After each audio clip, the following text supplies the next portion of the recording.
My name's Tyler Orr, and I'm a counselor in Chattanooga, Tennessee. I'm proud to work in this city with some amazing mental and alternative health professionals. This video is part of a series of interviews to showcase the very best helpers that Chattanooga has to offer. Today I'm joined by Dr. Matt McClanahan to discuss his approach to working with physical pain. All right, Dr. Matt, thanks for talking to me again, letting me hang out with you on your porch. Yeah. We're going to talk about pain, and I know that this is something that you have shown a special interest in your practice. Yeah, particularly because I found I was so average at treating it. It's a really challenging condition, and there's lots in the press about chronic opiates and This is a big deal. abuse, and do they even work in the long term, and all of this stuff. And so, but chronic pain affects a lot of people. I've had some chronic back issues, which we'll talk about probably. So this idea of what is pain.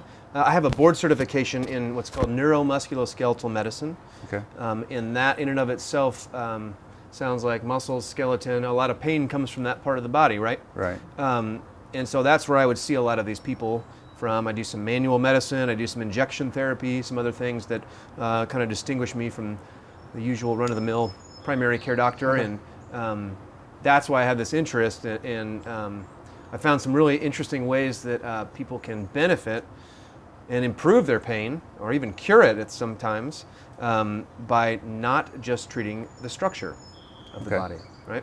Yeah, and I want to hear about this because in my counseling practice, that's something that I've grown interested in, is working with pain, and I found that you can do a lot more than just the traditional just throw medicine at it. Right. It does seem to have an emotional component to it for sure. Absolutely. So I'd love to hear what you have to say about that. Yeah. So the purpose of pain is fear. And that's kind of weird. We don't think about that too often. Okay. But what fear does, both consciously and unconsciously, in the brain, different parts of the brain, is get you to change something. Okay. Right? It gets you to move your hand out of the fire, or limp on a broken bone, right? Or take a medication, or rest, or something. And that's the purpose of pain, is change. All pain, even emotional pain, is an indication to you that what you're doing is not working. You need to change this. You might be doing damage. Yeah. Emotional, mental, physical, whatever it is. Right. A call to action. Yep. And so pain is always generated by the brain. And that's something that a lot of even doctors, I think they get this, but they don't talk about it that way. We talk about every pain as coming from the structure. Yeah. My knee hurts. When I have knee pain, it's got to be the knee. Or if I have back pain, it's maybe the discs or the nerves or the bones of the back or something like that, or even the muscles. And that's not inappropriate to think that, right? And that's how we've been trained in your whole life. If you fall down and skin your elbow and you look at your elbow, well, you've done tissue damage and your elbow hurts. But even that actually is in the brain, okay? And this is where it gets a little atypical in the presentation from usual doctors, is because all pain, I equate it to fire, right? We know that fire is real, we see it, the flames, and it burns us and that kind of thing, but fire is a product of fuel and oxygen and heat. It's like a little triangle, and then when you have all those three things together, then you have a fire, right? And if you take out the oxygen by putting a lid on it, or you burn up all your fuel, well, the fire goes out. And we kind of inherently understand, you got to have all these three things. Pain is very similar to that, particularly as an experience of the brain. Now, one of the primary things that causes pain is sensation. Information coming up the nerves into the brain to say, hey, we've got some vibration here, or we've got some pressure or heat or tissue tearing, right? And that's really important, that the brain then interprets that, right? And that's where the experience of pain comes from. Now, saying that pain comes from sensation, or pain comes from discs in the back, or pain comes from arthritis, is like saying fire comes from logs. Right. It's impossible. You have to have other things to create this experience of fire, just like you have to have this for pain.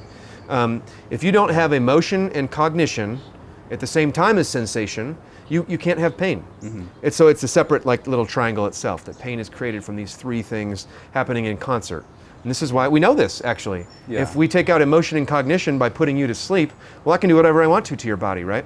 We call that surgery. You won't experience pain. You won't experience any pain. And that's very interesting, right? Okay, we kind of get that inherently, but frequently I'll have patients who go on vacation and their back pain goes away. or they'll get together with friends, or they'll be doing something or eating at their favorite restaurant or something like that, and their migraine goes away, even if it's been triggered by salty foods before or something like that, right? Pain is the brain's recognition that the sensation is dangerous, okay? Then the conscious mind recognizes, oh, this is pain. I need to do something different. I need to limp, or I need to move my position or stretch my back or something. But the purpose of pain, again, is fear. And fear is an emotion, right? Okay. So we have the cognitive recognition of danger, and then the emotional recognition of fear, and then you have pain. And you're having these all three going on. And then you change your behavior. I get the impression that not all pain is created equal. It's not always the same. Exactly. Acute pain, chronic pain, these things we hear. The question for any doctor is there tissue damage ongoing, right? Yeah. Is that the sensory input that is actually a dangerous thing? Okay. And tissue damage comes in very few ways, actually. It comes in trauma, falling down, car crashes, right? These sorts of things. It does, where we're doing damage traumatically. Cancer, tumors growing, eating up good tissue, pushing on nerves. Infections, whether it's a bacteria or an abscess growing and pushing on structures. And then autoimmune disease, where your own immune system is attacking itself and eating up good tissue, right? Right. Beyond that, there's a lot of variations of that, but beyond that, there's not a lot of other causes of pain, right? Of tissue damage, excuse me. So that's really important for me as a physician, is to determine, is this pain that you have acute pain because you fell in a hole yesterday, or chronic pain because you fell in a hole 10 years ago and your back still hurts? Is there tissue damage causing a danger response and a fear response? Does tissue actually stay damaged that long? That's a great question. No. Essentially, no. And that's an interesting one, because we have degenerative processes like arthritis that we understand fairly well, but is not an ongoing tissue damage process, right? The bones are kind of wearing out the cartilage and might be rubbing against each other a little bit, but we know that there are plenty of people out there with arthritis to varying degrees and no pain. And there are a lot of people out there with really severe pain and very minimal to no arthritis, right? On MRIs and X-rays and this kind of thing. And so the correlation, this is the discrepancy with that, comes in with the brain. Again, this danger recognition in the fear response. Right. And so that's, I'm always looking for tissue damage, but many people in chronic pain have moved beyond the time of acute tissue damage, right? Yeah. And their immune system should have repaired this by now. Right. You said that fear is crucial to pain, right? Or it's implicit in all pain. Yeah. So is chronic pain really chronic fear? That's a great question. I think it's actually more closely aligned to chronic fear than it is to chronic tissue damage. Yeah. So yes. And so this is where the brain becomes very interesting, because we learn a lot of things in life. We learn how to walk and read and write and sign our names and drive cars and swim and ride bikes. All of these things initially take a lot of effort, and you're uncoordinated in learning these new things. But then pretty soon, after some practice and repetition, you create neural pathways. Yeah. And the axiom we say in neuroscience is that neurons that fire together wire together. Meaning that if you're in learning to play basketball and shoot a free throw or something like that, you try to do this repetitious action with very little variation on it. And pretty soon you start to make this, and it's very consistent to do this same thing.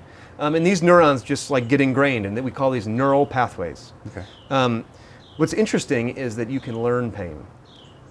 And you can unlearn pain, right? We'll talk about this. From repetition. But through repetition, through constant stimulation of a pathway going from the back up to the brain, right? Or the ankle or the knee or the wherever, even the head, in the sense of headaches, migraines, tension type headaches. These sorts of things create neural pathways that pain becomes habituated. We actually grow to expect it. We change our behaviors, we change how we eat and move, and we get massages once a week or once a month. Yeah. These sorts of things, and we start to have all these interesting behaviors around pain because we don't want pain, because we want to avoid this unpleasant experience. But that's very interesting, because after the immune system has done its job of repairing the body, you always need to start asking the question, well, where is this danger signal coming from? And this is what I try to do frequently with my patients, is try to contextualize, particularly in chronic pain, when did this pain start? Right? You know, it started when I crashed my bike, or when I fell off, you know, or my horse as a child, or as an adult in this car crash or something. That's when the pain started. Sometimes it doesn't even start with any episode of tissue damage. It just started at this, for no reason, woke up funny. Yeah, I have on the neck, wrong I have side of the neck, bed. shoulder pain issues, and I can't trace that. I don't have any memory of ever. Yeah, you never had a tree fall on you or something crazy, right? Yeah, But so I picked it up somewhere, yeah. Right. So the question is, well, is there tissue damage happening here? It's the first question. It feels like it, but Right. Exactly. That's the really difficult part, is because our whole lives we've been trained. Like I said, fall on the elbow, elbow hurts, I've done damage. So your neck hurts, well, you must have done damage, right? Not always. Pain is a protection response, you know, done to you by the brain, right? And so the context that I'm always looking for with people is, at what point, when your pain was getting going and then becoming chronic and you're realizing you weren't getting better, at what point or in which way in your life did you need protection at that time? Yeah. Because you might have learned a neural pathway that is protective. Pain's always protective, that is its purpose, but it has gone above and beyond its purpose to protect you from tissue damage. Now it's maybe protecting you from something else. Now, you say that pain happens in the brain. Now, I don't think you're saying this, but I could see how it'd be an easy jump for someone to say that it's all in my head, that maybe the pain's not real. What would you say to that? Yeah, that is a great question that I get a lot. When I'm consulting with people about chronic pain, previous doctors have told them this, that we can't figure out what's going on, or this should have helped, this surgery or this medication, this must be in your head, or it's psychosomatic. Yeah. One, that's very disrespectful. Yeah. But two, that betrays the misunderstanding of the physician, right, in that sense. Because pain is in the brain does not mean it's in the mind or the imagination, or it's fabricated, right? Pain physiology is a neuropsychiatric thing here, okay? And these neurons coming up, and the danger signal and the fear and all of this. But what I'm not saying is that there's faking going on or malingering. What I'm saying is that you can condition the mind to expect certain outcomes. And the first time we started to see this was with Pavlov, right? Right. Pavlov and his dog. He would ring a bell and feed his dogs, ring a bell, feed his dogs, and after a bunch of times he would ring the bell and the dogs would run in salivating. Yeah, a physiological reaction. Exactly. Yeah. Well, and you said physiological. So this is part of the involuntary mind. Salivation is preparation for digestion, and I can't salivate voluntarily, right? Right. I can make spit on my, and spit on the floor or something like that, but I can't actually salivate unless my mind is telling me I'm getting prepared to eat, right? And I have a mental preparation, or I smell something. And so Pavlov essentially conditioned his dogs to have an involuntary response to the bell. Yeah. Now, the bell didn't smell or taste good. The bell represented expectation of something else, and their nervous system changed. And we see this all the time. Okay. This is where learned neural pathways, we actually have them all the time, and so this isn't faking it, right? Yeah. I get sweaty when I give a presentation. Now, how does this tie into pain? Right. This is the same thing. So anytime, this is where triggers come in, right? Some people get a migraine after a weather front comes in, Okay. right? Or you have the expectation that I'm going to get back pain if I have to ride in the car for more than 30 minutes, Yes. right? That's a bell. Right. We have all kinds of bells that walking causes pain, or that sitting causes pain, or that various things that injections will relieve my pain, or this medication. This is the essence, actually, of the placebo effect. Right. Okay. Right? The expectation that, this is a very powerful pill that's going to help your blood pressure, but it's actually a sugar pill. Yeah. And it helps the blood pressure 30% of the time. Almost every drug has a 30% placebo effect. Now, that is a brain phenomena. We know well in all of science the placebo effect is real. And that's essentially people with chronic pain have an expectation that this activity, that if they don't take their medications at a certain schedule, that these things, they have this expectation of pain. And that is a mistaken sensation that there is tissue damage happening, Right. when there's no tissue damage, but there is actually a learned neural pathway that has been activated. So if pain can be conditioned, in the brain, a neural pathway. How do you reverse those neural pathways, or how do you make new ones? Yeah, that's the real question here, right? And this is the essence. This is what I need to know. Right. This is the essence of the approach about what do you do? What is my atypical approach to treating chronic pain? Yeah. It's to break old neural pathways and learn new ones, right? So if pain, in the neural pathway sense, is the expectation of this effect, right? You have to start to train your mind through cognition and emotion, right? These other two parts of the trifecta that cause pain, right? The pain experience, you have to retrain cognition and emotion, right? First question always is there tissue damage? When you wake up one morning and you have back pain, the first question, have I done damage? Did I fall down yesterday? Did I really strain my back, working in the yard and gardening or whatever? Like, that's a fine question, and you get some soreness. But is this the pain that, if it's the pain that you feel day to day, doesn't change or waxes and wanes, or it's, and it's not causing incontinence or fevers or something like that, it's like, okay, well, reasonable. Maybe this is a neural pathway, right? The first thing you do is look for triggers. What was the trigger? What caused the expectation? What was your bell, right? Did you, if you know that you always get pain after you garden, every day, and you garden every day, and it's not something new, well, maybe this is one thing where you're starting to expect pain. And what you do is start to challenge it. Not that the gardening's causing pain necessarily. Right. Yeah. That's the whole premise, is that the gardening is not causing tissue damage, it's causing you to have an expectation of fear. Yes. Right. And need to change, right? Right. The beginning of this is starting to recognize that, one, and what you do then is confront it. Right? You treat it like you would a bully or a kid throwing a tantrum, right? And what you do in this moment is you either confront the bully, right, with very forcefully. Okay. In this sense, you're not going to pummel your back or something. You're going to use evidence that, like, you know what? I didn't have back pain on vacation. My back pain comes and goes. I don't understand why it would come and go. Sometimes it's constant, but you know that you've not done damage. You know that the x-rays are very mild, maybe mild degeneration or something like that. Some people have very severe degeneration, and still their pain will fluctuate, right? Since the structure's not changing in these times. So why does pain fluctuate? That's one thing. It uses evidence, cognition, to say, you know what, I don't think this is actually dangerous, right? You need a physician to help you through this at first. An informed physician to tell you this, or a physical therapist, or somebody like you, perhaps. Yeah. But then after that, the confrontation of the pain is actually to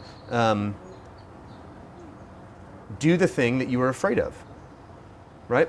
This is the opposite of confronting the bully. This is totally ignoring it, right? And that's the other part of this, is ignoring the bully is very critical. That's what a bully or a kid throwing a tantrum wants. They want your capitulation, they want you to engage with it, they want you to focus on them, they want you to be afraid, they want you to do these things, and that's how pain is a bully, or a kid throwing a tantrum. And the one thing that a kid throwing a tantrum wants the least is for you to walk away, is to ignore it. Right. Is to know that, like, you know what, I'm at the grocery store, I know my kid's throwing a tantrum because he can't have candy bars or whatever. You're either gonna sit there and wait for it to burn out, or you're gonna walk away. So you're just driving home that neural pathway of no danger. Right. There's no danger. There's no danger. Perfect. That's a great articulation. There's no danger. I'm healthy. My structure is fine. I don't need to change anything right now. Every time that you have pain, you look at the context of your life. What is happening right now? Right. Again, did I fall down and hurt myself? No, probably. Where is fear then? And fear comes in three ways. And I talk about fear. When I talk about fear, I talk about powerlessness, right? Powerlessness comes in three ways. It comes in childhood powerlessness, right? This is usually abuse, insecurity, a lot of different things that come out of childhood stress, right? These are when your first neural pathways are formed, right? So these are threatening to the system, and they might be getting activated later in life. So that's one form of powerlessness. The second is current life stress. Bad bosses, bad partners, finances, the weather, whatever, these things that are just stressful to you. The third part is your personality, right? People that are very driven, that are perfectionists, that are hard workers, they don't want to be a burden, right? They don't want to whine and bring anybody else down and rock the boat. These people tend to be have high expectations. They have a lot of self-pressure, a lot of self-criticism. And when they have this and combine this along with current stress, and they get angry, or they feel inferior, or shame, or guilt, or sadness, or anything. And childhood trauma. They cannot tolerate these emotions. Yeah. Right? pain in that sense, because they tend to internalize these emotions so that they can get through the day, so that they can be a good mom, so that they can be a good church member, so that they can be a good worker, coworker, whatever. Like, these are the good people of the world who tend to get chronic pain, unfortunately, because they internalize so many of their emotions. And when you internalize an emotion, essentially that is a threat to the amygdala, to the low unconscious centers of the brain where chronic pain lives. And often, if you can contextualize onset of pain or these sorts of things with hard experiences in life, past experience, current stress, stress at the time of the pain, stress at the time of a flare of pain, right? You'll often find that there is some like focus of fear or an internalized emotion or something at the heart of this. And that's the beginning of starting to recognize that, oh, it's not the gluten that's the cause of my pain. Yeah. It's the expectation of the gluten causing my pain, but it's because I'm pressured against being a gluten-free person all the time that I have this good example. Yeah. Criticism of myself when I know that I just wanted some pizza today with my friends, or I wanted a beer, or whatever it is. So you have a really great approach at pain. I know there's a lot of people out there who are in pain and they may be tired of just having pills thrown at them. Maybe they're looking for something different. How can they get a hold of you for help? Yeah, that's great. I'm taking consults for chronic pain. This actually involves a lot of other things like irritable bowel syndrome, chronic fatigue, pelvic pain disorders, and bladder dysfunction. These sorts of things all fall under this chronic learned neural pathway kind of thing. And so that's what I'm specializing in most right now and taking consults for that. Probably the best is to go to the web, www.cim.md. And that stands for Center for Integrative Medicine, which is our clinic's former name, .md, cim.md. And I'm also listed on 2 websites for, there are groups that nationally and internationally treat this kind of learned neural pathway pain. One is called tension myoneural syndromes is one way to describe this, and we call that TMS. And there's a website, TMS Wiki, like Wikipedia, tmswiki.org. Another one is called the Psychophysiologic Disorders Association. So the website is ppdassociation.org.